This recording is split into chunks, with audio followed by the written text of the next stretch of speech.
página de abertura. Do livro Vinha de Luz, psicografado por Francisco Cândido Xavier, pelo Espírito Emmanuel. Título da mensagem: Em nosso trabalho. Porque toda casa é edificada por alguém, mas o que edificou todas as coisas é Deus. Paulo, aos Hebreus 3:4. O Supremo Senhor criou o universo. Entretanto, cada criatura organiza o seu mundo particular.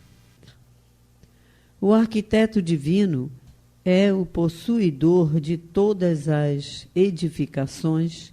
Todavia, cada espírito constrói a habitação que lhe é própria. O doador dos infinitos bens espalha valores ilimitados na criação. Contudo, cada um de nós outros deverá criar valores que nos sejam inerentes à personalidade. A natureza maternal, rica de bênçãos, em toda parte, constitui a representação do patrimônio imensurável do poder divino, e em todo lugar onde exista alguém, aí palpita a vontade igualmente criadora do homem, que é o herdeiro de Deus. O Pai levanta fundamentos e estabelece leis. Os filhos contribuem na construção das obras e operam interferências. É compreensível, portanto, que empenhemos todo o cuidado em nosso esforço individualista nas edificações do mundo, convictos de que responderemos pela nossa atuação pessoal em todos os quadros da vida. Colaboremos no bem com o entusiasmo de quem reconhece a utilidade da própria ação nos círculos do serviço, mas sem paixões destruidoras que nos amarrem às ilhas do isolacionismo. Apresentemos nosso trabalho ao Senhor diariamente e peçamos a Ele destrua as particularidades em desacordo com os seus propósitos soberanos e justos, rogando-lhe visão e entendimento.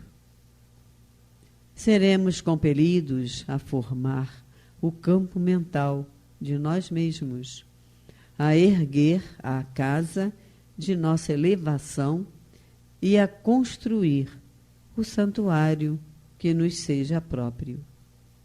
No desdobramento desse serviço, porém, jamais nos esqueçamos de que todos os patrimônios da vida pertencem a Deus. Emmanuel. E agora, a palestra. Olá a todos, boa noite. Boa noite a todos do GEFA. Estamos aqui uma vez mais reunidos para que possamos dar continuidade aos nossos estudos. Hoje a gente vai estudar um pouquinho mais sobre o Livro dos Médiuns. O capítulo que nós temos o objetivo de trabalhar é o capítulo 1. E o título desse capítulo é Da Ação dos Espíritos sobre a Matéria, né? Espírito aqui com letra E maiúscula, né? Imaginando aqui o indivíduo, não o indivíduo, a individualidade do espírito, né? Ou de uma coleção, aí, de um conjunto de espíritos atuando sobre a matéria. E neste capítulo, o nosso objetivo é que façamos, então, uma leitura sobre os itens de número 56 até o item de número 59. Bom, então vamos dar início, e quando nós vamos começar então com o item 56, Esse item 56, ele, em linhas gerais, ele fala sobre a forma do perispírito, tá? E é bastante interessante porque neste capítulo que atual, capítulo 1, né, vocês já estudaram anteriormente sobre o corpo, o espírito e o perispírito, né? Então, neste mesmo capítulo, nós vimos então que o espírito, né, com E maiúsculo aqui, é a individualidade, é o núcleo, é a essência moral e intelectual do ser. O corpo físico é o invólucro material que esse espírito usa, né, durante o período no qual ele se encontra encarnado. E o perispírito é um agente que é definido como sendo um agente semimaterial e que possibilita, né, o acoplamento entre o espírito e esse corpo, né? Ele é semimaterial, ele possui propriedades, de certa forma, da matéria também. Então vamos começar com o item 56, que está trazendo informações sobre a forma. E ele começa dizendo assim: o perispírito, ele possui forma humana, né? Quando, assim, temos a possibilidade de visualizá-lo, então nós poderemos, se pudermos visualizá-lo, em geral, nós vamos visualizá-lo exatamente na forma que era a forma que revestia o espírito quando ele estava encarnado. E ainda nesse item 56, ele faz um comentário muito interessante. Nós já estudamos, por exemplo, no Evangelho, que o planeta Terra, né, quer dizer, é apenas um dos planetas da criação. E claro, o planeta Terra é um planeta dito de provas e expiações, nas quais os espíritos encarnados, eles possuem essa forma material que todos nós possuímos, e de certa forma com um corpo que ele é um corpo denso, ele é um corpo que possui propriedades de matéria, rigidez, né? Ele é denso, ele é pesado, ele é rígido. Para que nós possamos nos movimentar aqui no planeta, nós precisamos ou podemos fazer isso a partir de um esforço físico nosso, ou precisamos de veículos, né, como um veículo automotor, um avião, um barco, para que possamos nos locomover, dadas as características. E nós já vimos no Evangelho que esta forma dita humana, né, é a forma dos seres inteligentes da criação. Talvez não seja exatamente como a que nós temos aqui no planeta Terra. Dá a entender que existe a possibilidade de pequenas variações. Entretanto, a forma, o núcleo da forma, possivelmente é uma forma como a forma como nós conhecemos, que é a forma humana. E por isso que nesse item 56 ele diz: a forma humana se nos depara entre os habitantes de todos os globos. E ele diz que isso é o ensinamento do espírito, dos espíritos. E que qualquer espírito que não esteja encarnado, vamos pensar num espírito errante, né? Qualquer espírito que não esteja encarnado, ele possui esta forma, né? Quer dizer, o perispírito nós poderemos visualizá-lo, né, de certa maneira, com uma forma como essa, que seria a forma humana. E mais, ele informa que o perispírito, né, como a gente tinha comentado anteriormente, ele é constituído de uma matéria que é uma matéria mais sutil do que essa matéria que nós estamos imaginando aqui como um corpo sólido, né? Um corpo que possui muita rigidez. Na verdade, o ensino dos espíritos nos indica que esse perispírito, ele é sutil, uma matéria sutil, é uma matéria que ela é flexível, ela é expansível, de certa forma, ela pode ser moldada, esse é o adjetivo que eles utilizam. Que quando esse perispírito ele não está atrelado a um corpo, ou seja, quando nós estamos pensando aqui no espírito desencarnado, o que acontece é que essa forma que o perispírito vai adotar, ela também está relacionada com a vontade e com a intensidade desse espírito. Então eles dizem que o espírito ele pode se apresentar com uma forma que se faça reconhecido, tornar, por exemplo, a ter uma aparência que possuía quando vivo, ou até mesmo, não necessariamente com relação à última encarnação, com relação a uma outra encarnação qualquer, e que talvez para ele, naquele momento, possa ser muito importante e talvez muito útil que ele apareça naquela situação exatamente com uma forma específica. É possível, desde que ele consiga fazer uso da sua vontade, e com a intensidade dessa vontade, é possível sim que isso aconteça. Isso é o item 56, tá? Já o item 57, eu vou passar um pouquinho aqui.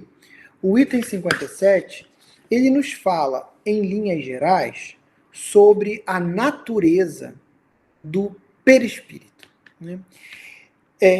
Ele diz que o perispírito, né, possui uma natureza fluídica, mas que não deixa de ser matéria.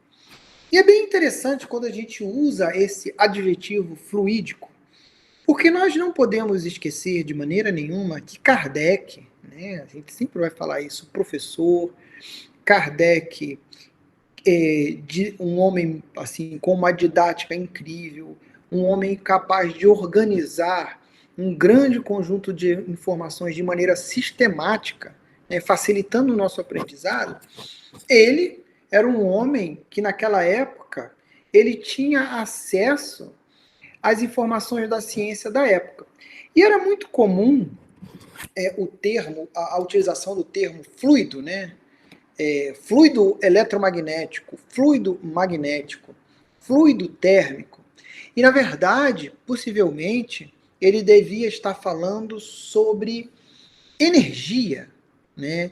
Então, e hoje em dia, a física, né? A física entende que existe, né, uma relação entre energia e matéria, né? Quer dizer, matéria e energia, elas se convertem, interconvertem.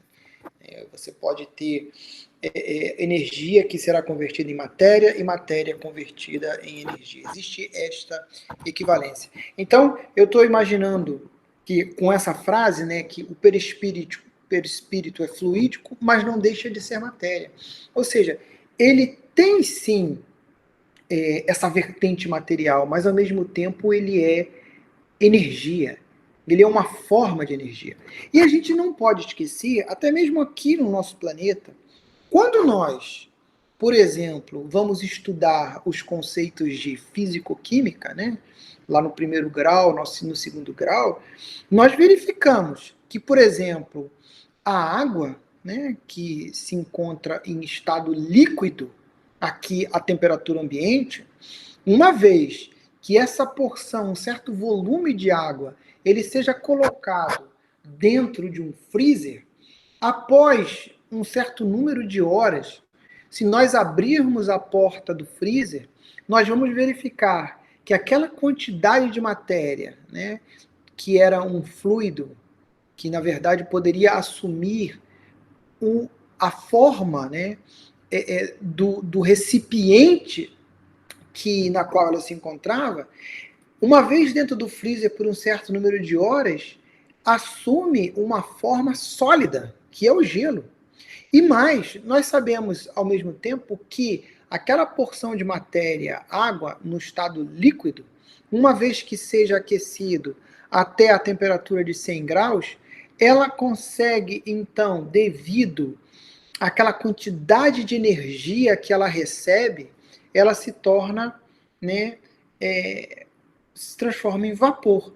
Então, isso é só para dar um exemplo como uma mesma substância, dependendo do nível de energia interna nessa quantidade, nessa porção de matéria, como ela pode assumir, né? Ela pode assumir estados diferentes. Então, o exemplo que nós demos aqui foi do estado da água, o estado líquido, a temperatura ambiente, ao mesmo tempo que, devido à redução da temperatura, ela se transforma em uma versão no estado sólido, ao mesmo tempo que, devido ao aumento da sua energia interna, por causa do aumento da temperatura, ela se transforma exatamente na mesma substância, porém num estado gasoso. E, tendo isso em mente, aqui no item 57, né, voltando, estamos falando sobre a natureza do perispírito, né? Quando ele diz que o perispírito ele é fluídico, mas não deixa de ser matéria, ele relata, possivelmente, a participação em várias reuniões mediúnicas, que sob a influência de certos médiuns, era possível observar a materialização ou a aparição de mãos, né, com propriedades de mãos de um ser encarnado, né, que as pessoas presentes naquela sala, que tinham acesso, né, à visualização daquele fenômeno, poderiam inclusive tocar naquela mão, né, poderiam inclusive sentir um certo nível de temperatura naquela mão. E mais, a partir dessas observações, dessas reuniões, concluiu-se que essas mãos que ali se materializavam, elas obedeciam a uma certa vontade. Inclusive, ele relata aqui, no livro dos médiuns, que dá a entender que essas mãos eram capazes de tocar até mesmo instrumentos, né? Dando indício, então, de que eram coordenadas por uma ação inteligente, né? E ao mesmo tempo em que as pessoas visualizavam essas mãos, né, como se fosse uma espécie de materialização, eles também observaram que elas poderiam desaparecer de forma muito repentina, né, indicando aí o estado, né, o nível de energia associado, né, àquela mão, quer dizer, em um dado momento apresentando uma certa rigidez e repentinamente nós, né, as pessoas naquela sala, não tendo mais a capacidade de visualizar aquelas mãos. E aí, claro, de novo, a gente pode pensar um pouco no exemplo da água, né, e seus diversos estados da matéria, dependendo do nível de energia interna daquela porção de matéria. Então, quer dizer, é possível, sim, é completamente possível, né, que nós possamos analisar uma porção de matéria em estados diferentes. E o que ele diz, que como o perispírito ele é fluídico, mas ele é matéria também, é possível então que ele assuma em determinados intervalos de tempo, né, sendo permitido e tendo as condições necessárias, é possível que o estado de matéria muito sutil possa ser, durante aquele certo período de tempo, alterado para um estado da matéria na qual observamos essa rigidez, né, um pouco de rigidez, essa presença que podemos tocar, podemos sentir uma certa temperatura. Isso foi o item 57. Já o item 58, ele fala sobre a natureza íntima do espírito. E o início é bem interessante, que o início ele diz: a natureza íntima do espírito, propriamente dito, isto é, do ser pensante, do núcleo pensante, nós desconhecemos-la por completo.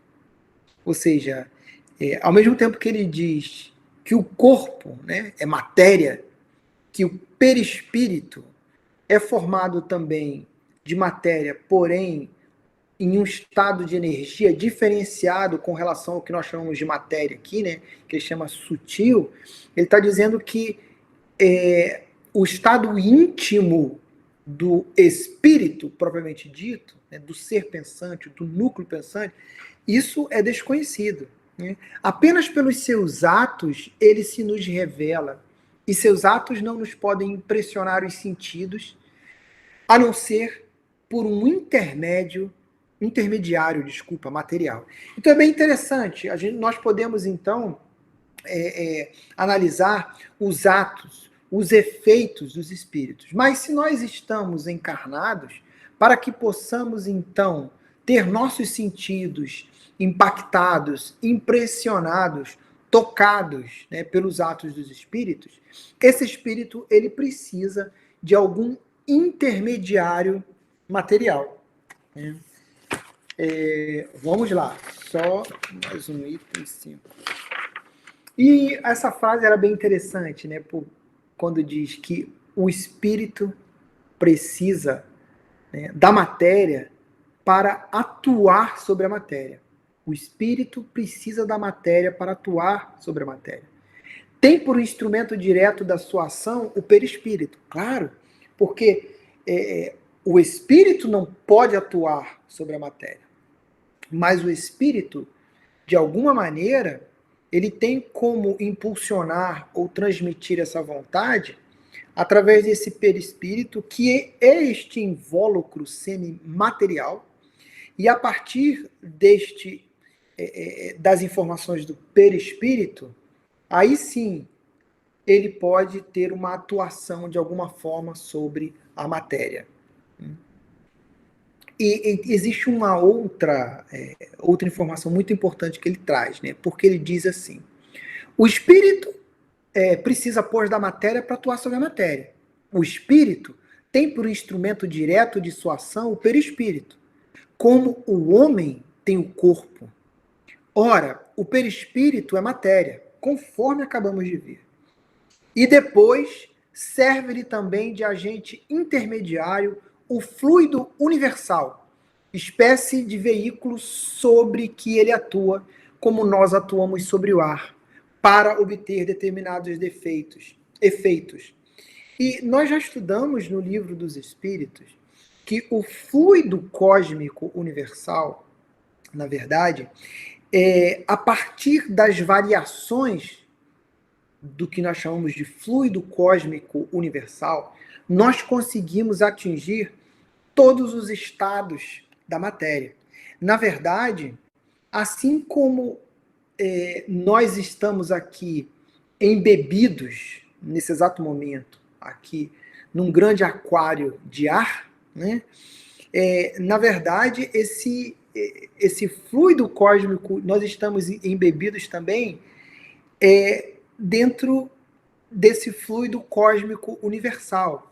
E que este fluido cósmico universal, ele consegue responder, né, à vontade do espírito que o impulsiona. Até quando nós estudamos, por exemplo, o efeito da prece, nós sabemos que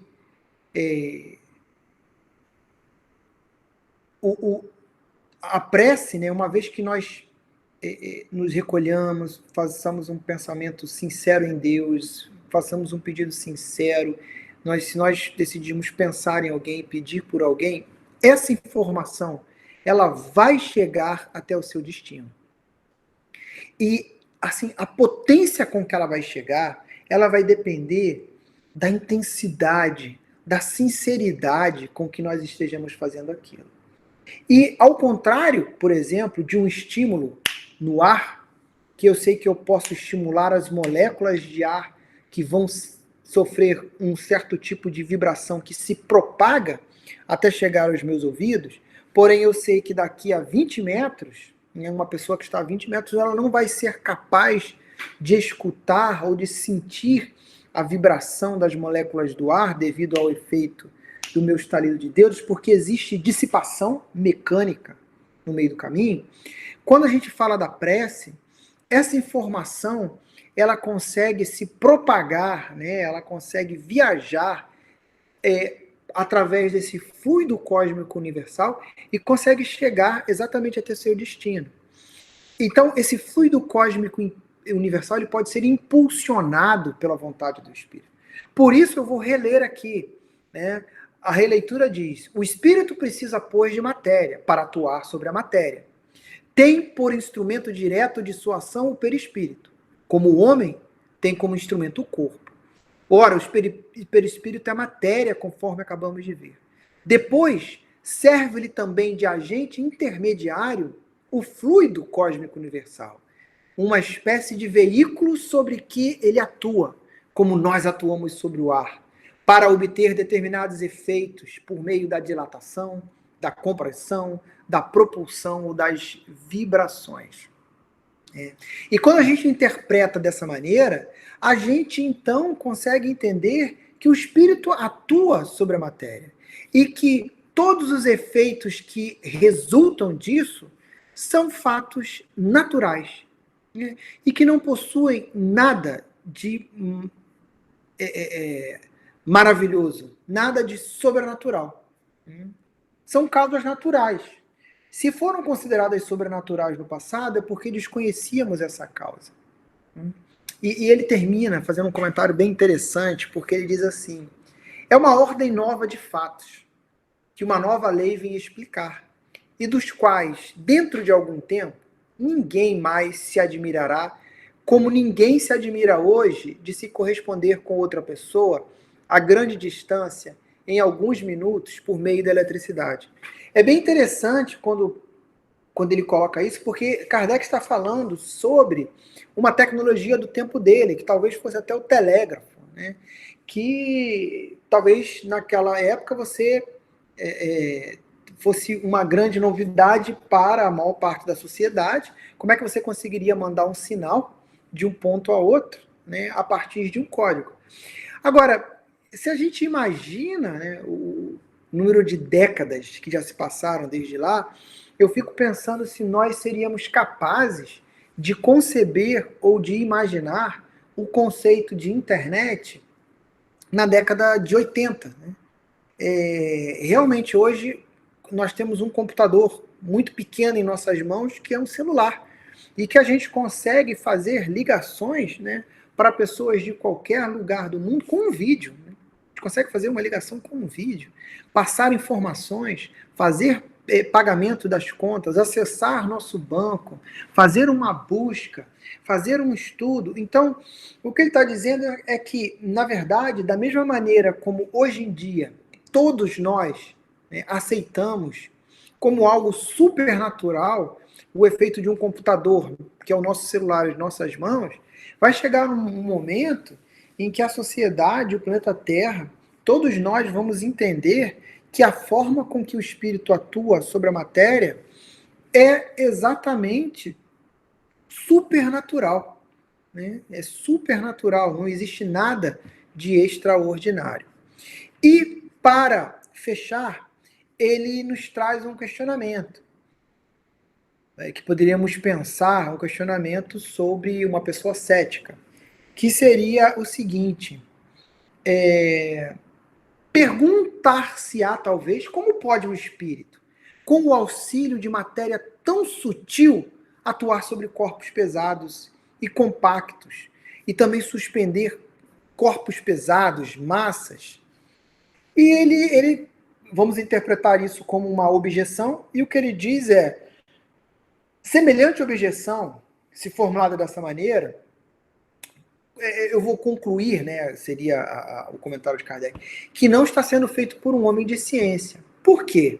Porque bastaríamos observar, por exemplo, que nós conseguimos, por exemplo, a partir da eletricidade, né, movimentar corpos que são pesados, né, o efeito da eletricidade. Ele menciona também isso tudo com relação às tecnologias daquela época, né? Imagine se fôssemos dar os exemplos de hoje. Nós conseguimos, a partir, por exemplo, de gases a alta temperatura, movimentar corpos muito pesados, turbinas, por exemplo. Então, se nós fizermos essa pergunta como foi feito, mas se o espírito, com o auxílio de uma matéria tão sutil, será que consegue atuar sobre um corpo pesado? E o que ele nos chama a atenção? Como não? Se a gente, com o vapor, né, o ar muito quente, o vapor de água muito quente, a gente consegue movimentar uma turbina, a gente consegue movimentar um corpo. Então, talvez, se nós pensarmos nas tecnologias, né, que estão ao nosso redor no dia a dia, nós, então, vamos entender que, na verdade, é possível, sim, e é supernatural, né? Ele diz, quando vemos o ar abater edifícios, o vapor deslocar massas, a pólvora gaseificada levantar rochedos, a eletricidade lascar árvores e fender paredes. E se a gente vê tudo isso, como é que a gente vai achar dificuldade em admitir que o espírito, com o auxílio do seu perispírito, possa levantar uma mesa, né? Sobretudo sabendo que esse espírito, esse perispírito pode tornar-se visível, tangível e até mesmo comportar-se como um corpo sólido. Ou seja, não teria por que fazermos estes questionamentos. Então, a gente fecha aqui, esse é o item 59, e só lembrando que nós vimos, então, o item 56, no qual nós falamos sobre a forma do perispírito, né? Lembrando aí que ele é altamente moldável e ele fica muito suscetível à vontade, a capacidade que o espírito, então, tem de poder se manifestar de uma maneira que lhe for mais apropriada e mais útil. É possível. Nós vimos também o nosso item, desculpem só um minuto aqui, nós vimos também o item 56, o item 58, que falamos sobre a natureza do espírito, dizendo que a natureza do espírito, o ser pensante, né, ele é desconhecido, mas a gente pode ver, observar, né, o efeito dos seus atos, mas que para isso faz-se necessário que ele tenha um meio material, um agente material para que ele possa fazer uso para atuar sobre a matéria. Só lembrando aqui, eu achei aqui, o item 57 foi conversado sobre a natureza do perispírito, que é material, né?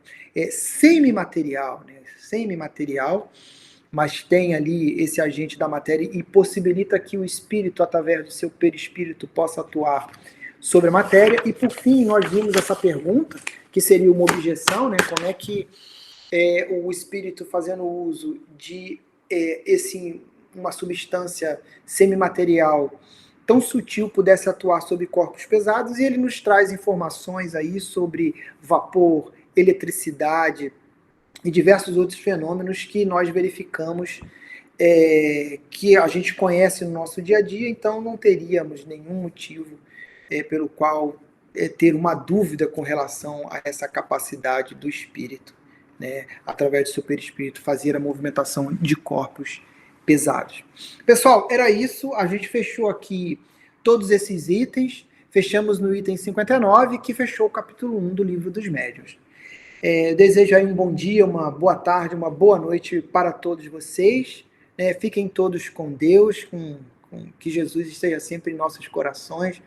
E vamos agradecer também a tantas coisas boas que Jesus traz em nossas vidas e tantas oportunidades de aprendizagem, de tentar de novo, de recomeçar. Vamos agradecer, né, por essas oportunidades tão maravilhosas que Jesus e que o Senhor nosso Deus nos traz. Então, fiquem com Deus. Até logo. Tchau.